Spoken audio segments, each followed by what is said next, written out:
Hello friends, this is Gurdeep Singh and I have started a new channel that is about English literature and I will tell you whole things which are very important regarding English literature for the master cadre preparation. Okay friends, so we will cover all the writers of master cadre which are very much important. Okay, and let's start with Mr. R.K. Narayan, the very brilliant writer. Okay.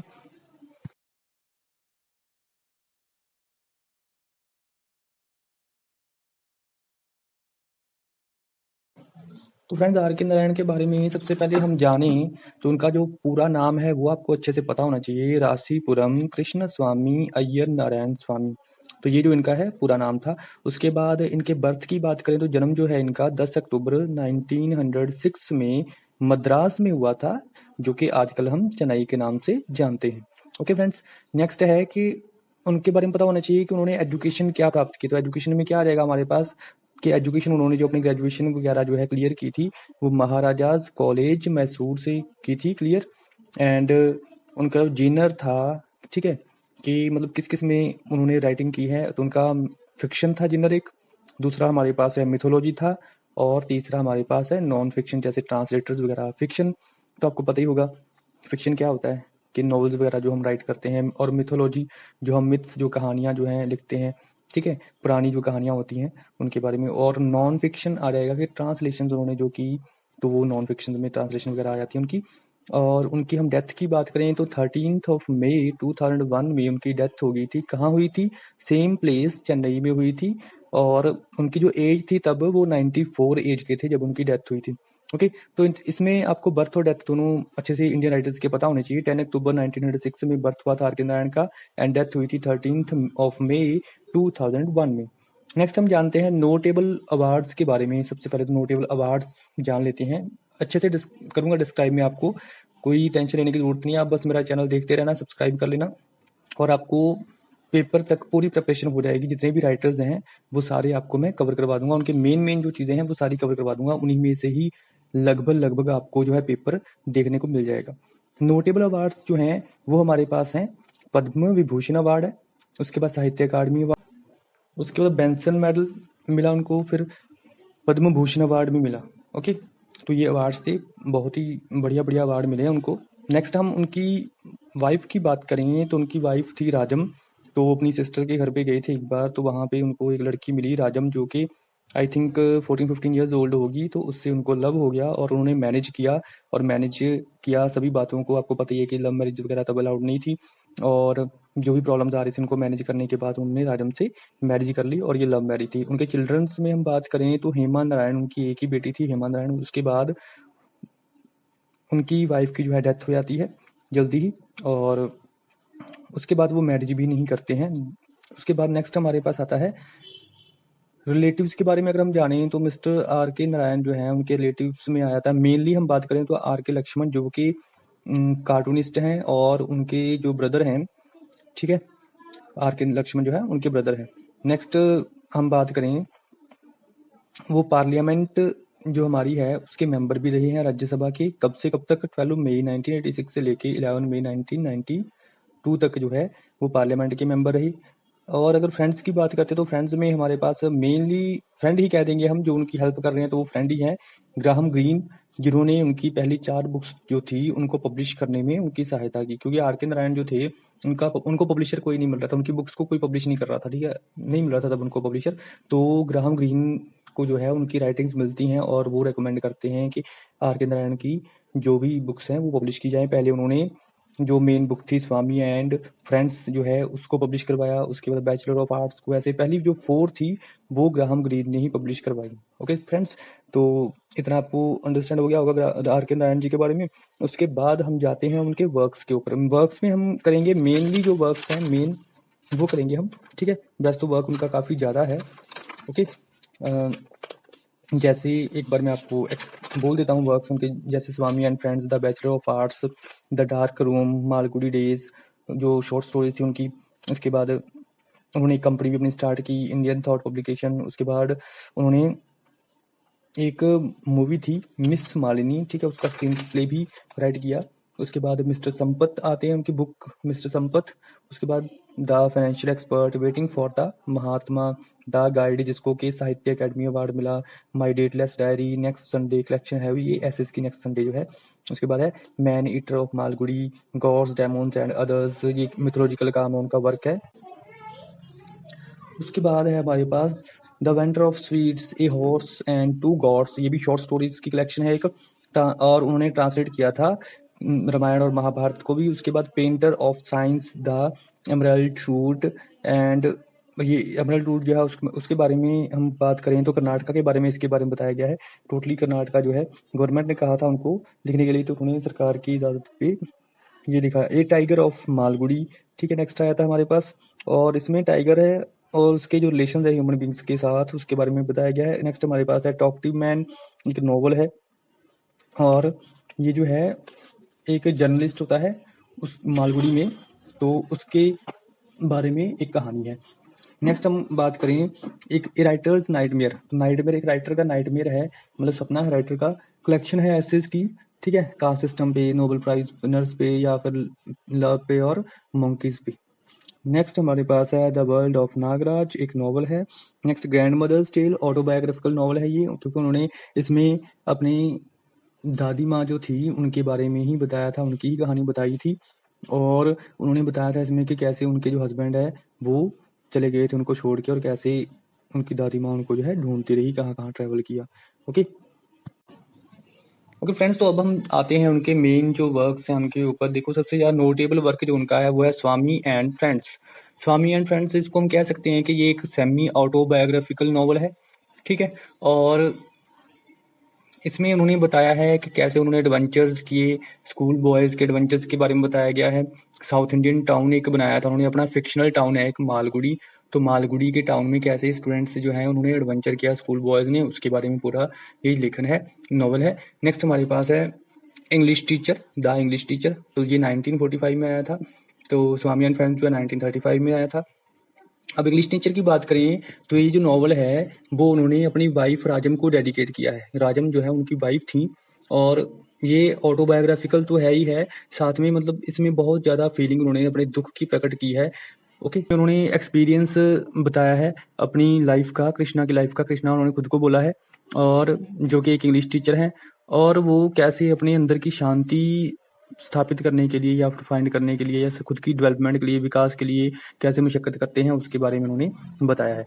Next हमारे पास जो novel आता है वो है waiting for the महात्मा। 1955 में ये आया था नॉवल, वेटिंग फॉर द महात्मा, और ये गांधी जी के ऊपर, ये भी फिक्शनल है, और ये गांधी जी के ऊपर जो है नॉवल बनाया गया है। लेकिन इसमें जो मेन कैरेक्टर है वो श्री राम जो है मेन कैरेक्टर है। श्री राम जो है अट्रैक्ट होते हैं किसकी तरफ, भारती की तरफ। भारती की लड़की है, श्री राम जो है उसकी तरफ अट्रैक्ट हो जाता है, और जो भारती है वो गांधी जी की मूवमेंट में हेल्प कर रही थी, और साथ साथ में जो श्री राम है वो भी भारती की तरफ अट्रैक्ट हो गया था, तो वो भी एक एक्टिविस्ट जो है वो बन जाता है, और उसके कारण वो ऐसी जगह पे चला जाता है, अनजान जगह पे, जहाँ पे उसको भाषा भी नहीं आती प्रॉपरली वहाँ की, और वहाँ पे उसे मतलब बहुत ज़्यादा कॉमेडिक सीन जो है वो वहाँ पे मिलते हैं हमें देखने को। उसके बाद उसको जेल में भी जाना पड़ता है। जेल में जाने के बाद जब वो जेल से छूटता है तो भारती और जो श्री राम है वो इकट्ठे दोबारा से मिल जाते हैं, और 1947 की ये बात है जब आज़ादी मिल जाती है भारत को। 1948 में उनकी जो है सॉरी गांधी जी की डेथ हो जाती है। तो नेक्स्ट हमारे पास जो नॉवल है द गाइड। द गाइड जो है 1958 में ये नॉवल आया था, और ये डिस्क्राइब करता है कि राजू कैसे ट्रांसफॉर्मेशन राजू की होती है। प्रोटैगनिस्ट राजू होता है, और उसकी जो ट्रांसफॉर्मेशन होती है टूर गाइड से, एक टूर गाइड होता है, वो टूर गाइड से स्पिरिचुअल गाइड की तरफ उसकी जो है ट्रांसफॉर्मेशन हो जाती है, वो बदलाव आ जाता है। ओके, और उसके बाद धीरे धीरे करते करते वो एक मतलब बहुत ही होली मैन बन जाता है, ग्रेटेस्ट होली मैन बन जाता है, बहुत महान जो है मतलब प्रचार करने वाला इंसान जो है बन जाता है। नेक्स्ट हमारे पास जो नॉवल है ना मैन ईटर ऑफ मालगुड़ी, 1961 में आया था मैन ईटर ऑफ मालगुड़ी, और ये जो स्टोरी है वो घूमती है एक इंडियन प्रिंटर के ऊपर जिसका नाम है नटराज, ठीक है। तो नटराज के आगे पीछे स्टोरी सारी घूमती है, और जो करेक्टर है इसमें वो एक वासु होता है करेक्टर, और वो क्या होता है टैक्सीडर्मिस्ट होता है, मतलब वो चर्म प्रसाधक होता है हम ये कह सकते हैं। और जो कि मालगुडी में आता है। वाइल्ड लाइफ जो है उसकी सर्च में आता है और मेम्पी हिल्स में वो वाइल्ड लाइफ सर्च करता है। उसके बाद कैसे उसकी डेथ होती है। नेक्स्ट एक वासु ने लड़की लाई होती है रंगी, ठीक है, रंगी नाम होता है उसका, जिसको अपने पास में जैसे नाचने वाली होती है ना वैसी। तो रंगी बताती है नटराज को कि वो एलिफेंट को मारना चाहता है जिसका नाम कुमार था। तो जो नटराज होता है वो उससे बात करना चाहता है। अभी मैं उससे बात करूंगा कि ऐसा क्यों कर रहा है वो, ठीक है। तो नेक्स्ट मॉर्निंग वो क्या करता है, वो उसके पास जाता है लेकिन वो उसको मरा हुआ पाता है। अब उसकी डेथ कैसे हुई, डेथ कैसे हुई किसकी, यस वासु की डेथ कैसे हुई कि उसके माथे पे एक मच्छर बैठा होता है और वो उसको मारने के चक्कर में खुद को बहुत जोर से हिट कर लेता है। उसकी कोई ना कोई नर्व जो है वो बंद हो जाती है, ब्लॉक हो जाती है और उसकी वजह से उसकी डेथ हो जाती है। तो ये थी story the man eater of Malgudi. इसको ये नाम क्यों दिया गया है, क्योंकि नटराज ने उसके खिलाफ, वासु के खिलाफ एक रिपोर्ट भी लिखवाई होती है जिसमें वो कहता है कि सबको मार मुर रहा है, वो जीवों को मार रहा है। तो वो हम कह सकते हैं उसको कि the man eater of Malgudi है। हमारे पास है द वेंडर ऑफ स्वीट्स। तो वेंडर ऑफ स्वीट्स में श्री केवी जगन जो है वो एक वेंडर ऑफ स्वीट्स हैं, ठीक है, और उनकी शॉप है एक। ये जो है नोवेल 1967 में आया था और इसमें बताया गया है कि कैसे श्री केवी जगन और उनके बेटे में झड़प होती है, कि एक तरह की लड़ाई होती है हम कह सकते हैं, ठीक है, और कैसे वो हम कह सकते हैं शांति प्राप्ति के लिए किस रास्ते पे वो आगे निकल जाते हैं, सारी चीज़ों को पीछे छोड़ के त्याग कर देते हैं वो, ठीक है, त्याग पे चले जाते हैं। तो ये है द वेंडर ऑफ स्वीट्स में। नेक्स्ट हमारे पास है ए टाइगर ऑफ मालगुडी। तो इसमें एक टाइगर जो है अपनी कहानी बता रहा है। तो इसकी टाइगर की जो डीप अटैचमेंट है मॉन्क के साथ, ठीक है, मॉन्क के साथ जो डीप अटैचमेंट है उसके बारे में बताया गया और मॉन्क जितनी उसकी केयर करता है उसके बारे में बताया गया। तो एक बार क्या होता है कि जंगल में जो हंटर्स होते हैं वो हमला कर देते हैं और टाइगर की बाकी जो फैमिलीज है उस सारी को वो खत्म कर देते हैं और टाइगर को पकड़ लेते हैं। और एक सर्कस में टाइगर को लाया जाता है जो कि मालगुडी में है और वहाँ पे एक ट्रेनर होता है स्टीव। तो वो जो है उस मतलब टाइगर को बहुत ज़्यादा स्टार्व करता है, भूखा रखता है ताकि जो एक्शन वो करवाना चाहता है वो टाइगर करे।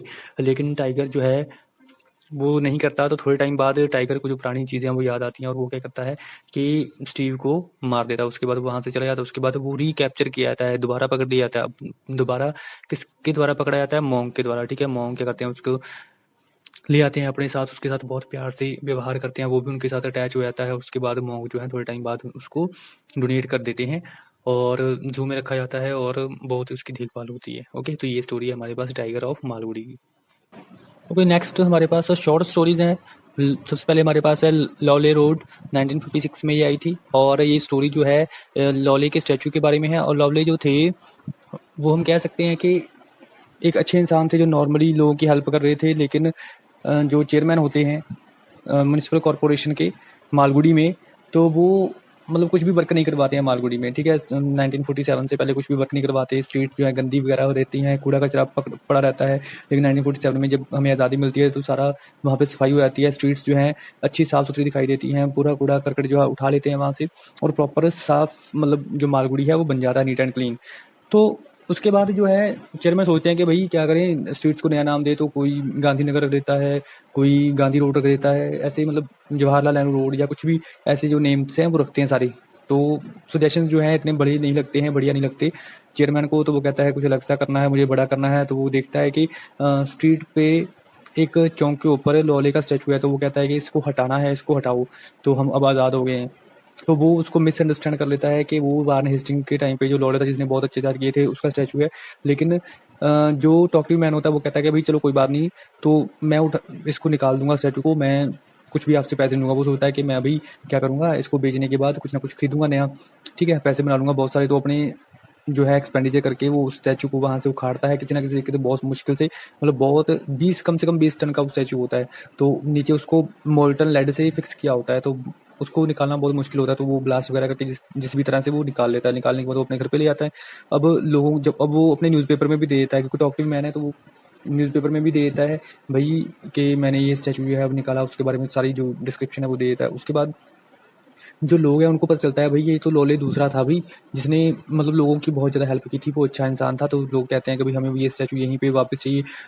अब जो म्यूनिसिपल म्युनिसिपल कॉर्पोरेशन है उसको प्रॉब्लम हो जाती है कि ऐसा ना हो कि स्टैचू यहाँ से गायब हो और हमें जो है दोबारा री इलेक्शंस ना हो, जिसके कारण हमारी सत्ता जो है चली जाएगी, हमसे जो है म्युनिसिपल कॉर्पोरेशन का वर्क जो है छिन जाएगा। तो वो डॉक्यूमेंट को कहते हैं भाई हमें जो है वो स्टैचू वापस दे दो, लेकिन वो कहता है कि भाई सारा खर्चा दो मुझे जितना भी मैंने लगाया है इस पे घर तक लाने का। तो वो एक एडवाइस देता है कि भाई ऐसा करो आप घर भी साथ में ले लो और इसको एक पार्क की तरह मतलब शो कर दो कि हमने यहाँ पे रखा हुआ स्टैचू। तो वो चेयरमैन इसको सस्ता समझता है, चीप समझता है कि भाई मैं अगर इसको पूरे को खरीद लूंगा, घर भी साथ में खरीद लूंगा तो वो अच्छा रहेगा और इसको एज ए पार्क में शो घोषित कर दूंगा। और इससे क्या होगा कि मेरा जो है अपनी पोस्ट भी बच जाएगी और री इलेक्शन दोबारा से इलेक्शन भी नहीं होंगे म्युनिसिपल कॉर्पोरेशन के लिए।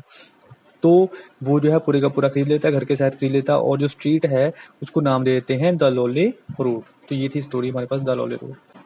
ओके फ्रेंड्स, तो नेक्स्ट हमारे पास जो है under the banyan tree and other stories है 1985 में ये आई थी आर के नारायण की स्टोरीज। और ये जो है कलेक्शन है शॉर्ट स्टोरीज की और इसमें मतलब ह्यूमर्स भी है, हास्यरस भी है। हास्यरस की साइड से जाते हुए हमें सीरियसनेस भी मिलती है और जो भी ऑब्जर्वेशन है नारायण जी की ह्यूमन की जो नेचर है उनके बारे में वो बताते हैं, लोगों के बारे में उनकी नेचर के बारे में बताते हैं। और जो under the banyan tree story है जो मेन स्टोरी है इसकी, तो इसमें एक विलेज में एक स्टोरी टेलर है जो कि मतलब जॉबलेस है और वो क्या करता है कि बताता है कि कहाँ पे रुकना चाहिए। ठीक है, वो ये इमेजिन करता है कहाँ पे रुकना चाहिए और कहाँ पे स्टोरी को बताना चाहिए और किसी के बोलने से पहले कैसे स्टार्ट कर देना चाहिए। ओके, तो नेक्स्ट जो है हमारे पास वो है ग्रैंड मदर्स टेल 1993 में आई थी। ये ग्रैंड मदर्स टेल ये भी शॉर्ट स्टोरीज हैं और इसमें उन्होंने बताया है कि जो उनकी ग्रैंड मदर हैं मतलब सेमी ऑटोबायोग्राफिकल हम कह सकते हैं इसको, कि कैसे वो जो है अपने हस्बैंड को फाइंड करने में लगी रही थी, बहुत दूर तक जाती रही जब वो उनको छोड़ के चले गए थे, भाग गए थे। ठीक है, तो नेक्स्ट नॉन फिक्शन में हम देखें तो ट्रांसलेशन दो हमारे पास आती हैं, the Ramayana and the Mahabharata. ये जो दोनों है रामायण और महाभारत की ट्रांसलेशन की थी।